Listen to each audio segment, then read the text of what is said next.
sini ada 3 dinas yang terkait gitu.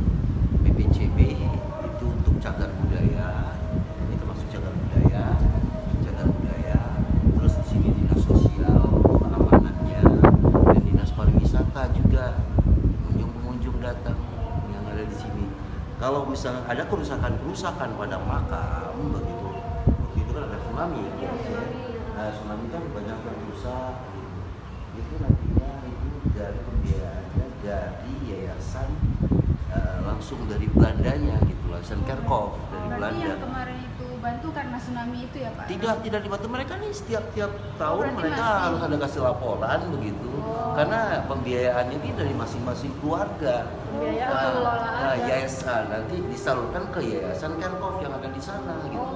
Yayasan Kerkhoff nanti yang ada di sana baru menunjuk siapa di sini, kayak 3 dinas tadi gitu. BPCB itu untuk cagar budayanya, terus dinas sosial untuk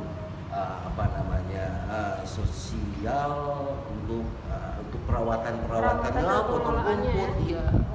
Potong rumput ini kan harus dipotong terus kan, rapi terus kan. Rumput juga pengecatan itu ya. Pengecatan itu langsung dari sana. Oh, jadi pengelolaan semua ininya juga, perawatan juga semua. Dari biaya dari sana semua. Jadi tidak ada yang namanya APBA atau APBD, APBN apalagi. Iya betul. Langsung dari yayasan ke sana.